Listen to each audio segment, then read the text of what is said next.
MKD.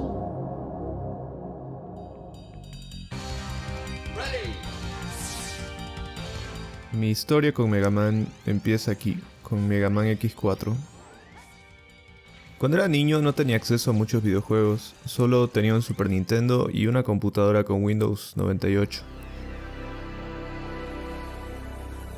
Un día vino un familiar y nos instaló dos juegos nuevos, Ski Free y Mega Man X4.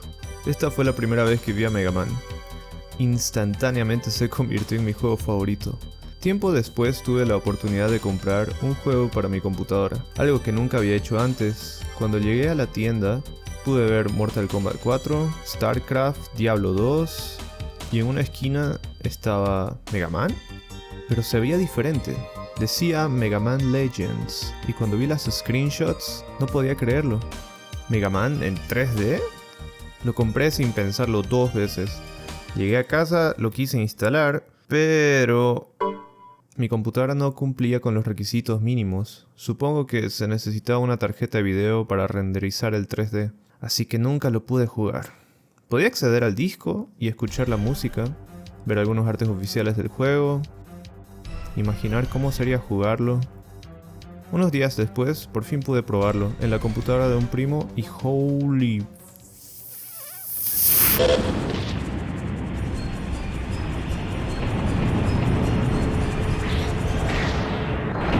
Era como ver un anime. A pesar de que no entendía nada porque estaba en inglés, el mundo, el diseño de los personajes, la música, todo me atrapó. Podías ir a la tienda, hablar con la gente, explorar el bosque, patear la lata. Nunca había jugado algo parecido. Era el primer juego open world, supongo, que jugué en mi vida. Pero nunca pude llegarlo muy lejos. La barrera del idioma era demasiada para un niño latinoamericano de 8 años sin internet. Pero hace unos cuantos años me conseguí un PSP. Instalé el port de la versión de PlayStation 1 de Mega Man Legends y... In a world covered by endless water, people are forced to eke out a El juego empieza con un intro bastante extenso, donde se explica el mundo al que nos estamos por adentrar y pone en claro que este Mega Man es muy distinto a los que hemos jugado antes. Mega Man Volnut es un excavador. Así se le llaman a los exploradores de ruinas o buscadores de tesoros. Comenzamos el juego en una expedición donde se nos presenta la relación que tenemos con Roll. Ella es nuestra operadora. Nos guía a través de las ruinas desde la nave base y mientras más profundo nos adentremos, más probable es que se pierda la señal y quedemos por nuestra cuenta.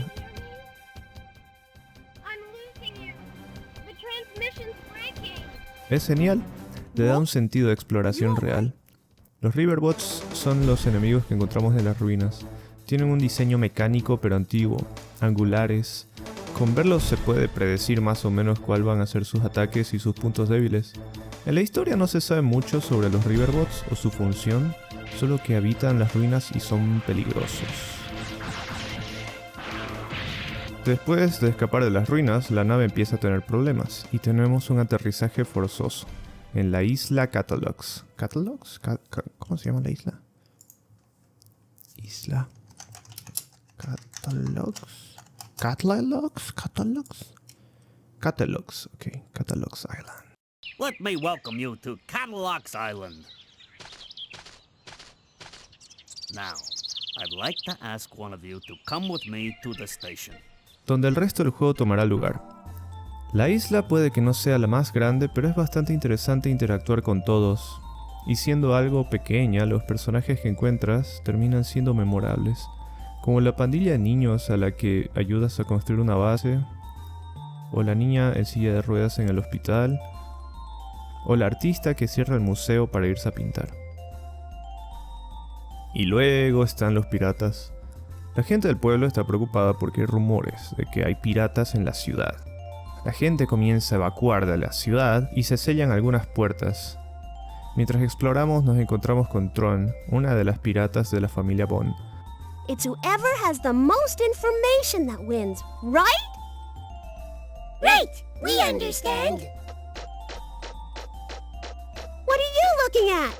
Poco después empiezan su ataque a la ciudad. Bueno, ¿qué es lo que buscan los piratas? ¿Cuál es el pasado de Mega Man Volnut? ¿De dónde viene? ¿De dónde vienen los Riverbots? ¿Y cuál es el secreto del tesoro en la isla Catalogs? Hey, you!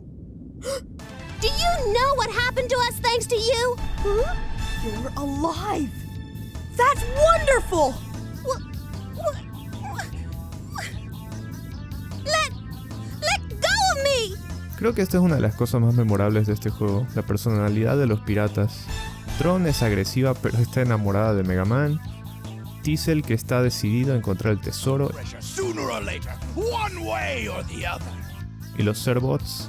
Quisiera tener uno en la vida real. Sus diseños son tan simples pero icónicos. Creo que es la imagen que más ha perdurado de este juego durante los años. Los Zerbots siguieron apareciendo en otros juegos fuera de Mega Man.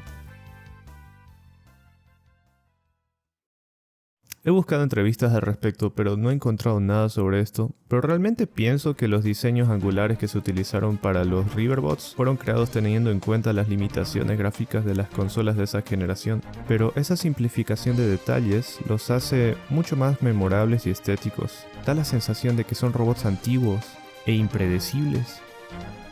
Yuji Ishihara es el diseñador de los Riverbots, y era el único del equipo que había trabajado antes en un juego en 3D.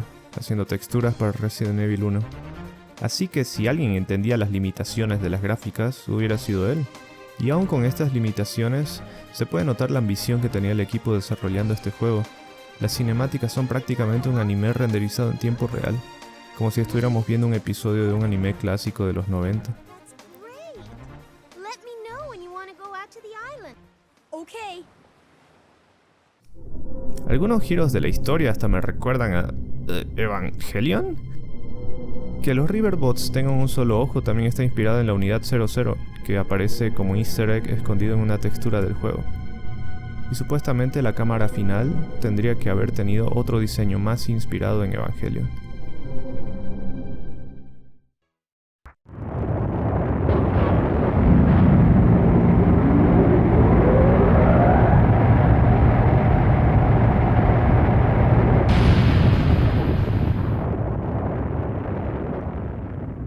Siendo que la idea era tener una estética anime, el juego fue uno de los primeros en usar la estética cel shaded, que luego veríamos en juegos como Zelda Wind Waker, en Killer 7, Borderlands o Guilty Gear.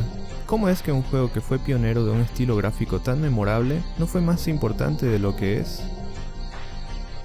Bueno, el gameplay. Estoy seguro de que es lo que choca más a todo el mundo cuando prueba este juego. Sé que era la primera vez que este equipo trabajaba en un juego en 3D, pero eso solo explica por qué los controles son tan malos. No justifica que fuera el producto final para un proyecto tan ambicioso. Por lo tanto, se siente bastante tosco. Es como si controláramos a Link, pero con controles de Resident Evil, pero más extraño, como manejar un auto. Si apretamos izquierda o derecha, corremos en esa dirección, pero la cámara seguirá en el mismo lugar. Si queremos rotar la cámara, tenemos que apretar L1 o R1. Pero no podemos hacer las dos cosas al mismo tiempo. Esto se vuelve sumamente tedioso con algunos jefes. Tenemos la opción de fijar la mira en un enemigo, pero solo podemos hacer eso si estamos totalmente quietos. Y siendo que los enemigos te atacan más rápido de lo que reacciona el control, pues... Por muy minúsculo que suene esto, creo que es la razón por la que este es uno de los juegos menos recordados de la historia de Mega Man. Me sorprende un poco que la base de este juego esté tan poco pulida, pero las cosas que le sumaron encima sean tan interesantes. Aún así, es posible adaptarse a los controles después de un rato, pero nunca terminas de sentirte en completo control del personaje en pantalla. En este juego podemos mejorar el disparo básico de Mega Man, su velocidad, su rango y su poder. Es divertido descifrar en qué momento se necesita una u otra parte.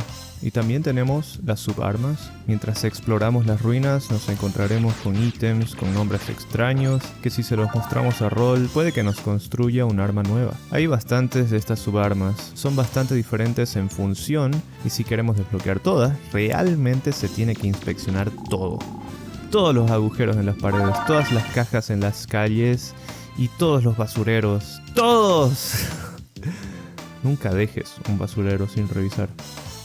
De cierta manera podríamos decir que es un Metroidvania, ya que necesitamos ciertas partes para llegar a ciertas zonas específicas a las que sí necesitamos llegar y no podemos si no encontramos esas partes. Probably a secret room in there. Hay momentos cuando estás explorando ruinas por mucho tiempo y después de un rato te das cuenta de que deberías volver porque ya no tienes vida.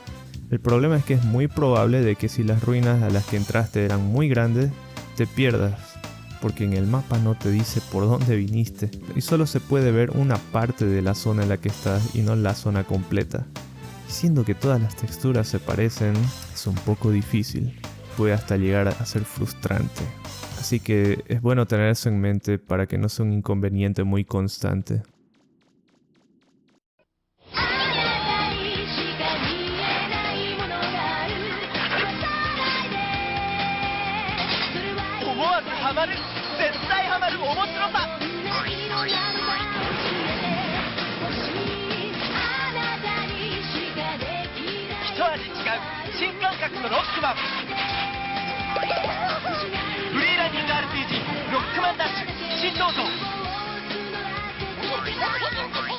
Si Capcom realmente quisiera revivir la franquicia o su franquicia Legends, si Capcom quisiera revivir la franquicia Legends en específico, a eso me refiero, creo que una manera viable tal vez sería con una serie animada en Netflix, mostrando la historia de los dos primeros Mega Man Legends, pero sería como lanzarlo como material promocional promocionando una colección de los 3 primeros juegos de PlayStation 1 o algo así.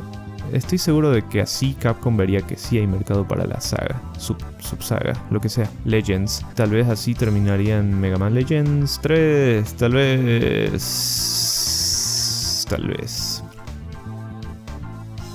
A pesar de todos los problemas que tiene este juego, se siente bien explorar la isla Cattle Dogs. De cierta manera inspira un ambiente vacacional, como cuando visitas una ciudad nueva, conoces gente nueva y haces cosas que no haces de donde vienes. Cuando descubrí este juego, el anime de Pokémon estaba invadiendo nuestras mentes, con sueños de tener 10 años y salir de casa, explorar bosques en busca de Pokémon. Recuerdo pensar que un Pokémon con estas gráficas sería perfecto, y no podía dejar de soñar con que algún día esto pasaría. ¿Quién sabe? Tal vez algún día. Para hispanohablantes como nosotros existen parches de traducción hechos por fans. Existen 2 y lastimosamente no me di cuenta hasta después de terminar el juego. Pero probé el parche que sí está completo, excepto por algunas cinemáticas, y funciona muy bien. Hasta tiene un logo que me llamó mucho la atención, inspirado en el logo original al parecer. También pude encontrar un parche para jugarlo en widescreen. Si quieres jugar este juego, realmente existen 4 opciones. Mega Man 64, la versión de PC, la versión de PlayStation 1 y el port para PSP. Todas tienen sus pros y sus contras. La versión de 64 no tiene las texturas que se deforman como la versión de PlayStation 1, pero es la peor de todas en todo lo demás. Especialmente si le subes la resolución original. El sonido sufre bastante por la compresión y es la única versión con niebla. La versión de PC es la que jugué originalmente cuando era niño. ¿Quién sabe? Tal vez sea la mejor. ¿La peor? No lo sé, porque con computadoras modernas es sumamente molesto hacerlo funcionar. Por alguna razón me corre lentísimo. El port para PSP es la mejor manera de jugar este juego en su forma original. Viene en widescreen y anda a 60 frames. Solo salió en Japón, pero hay versiones parchadas al inglés. Si quieres jugarlo con mejor resolución en español, el emulador DocStation y la versión de PlayStation 1 son la mejor opción, no porque sea el emulador más potente, sino porque es el más fácil de utilizar. Este juego se volvió muy importante para mí. La secuela es muy buena, pero por alguna razón es el primer juego que realmente resonó conmigo.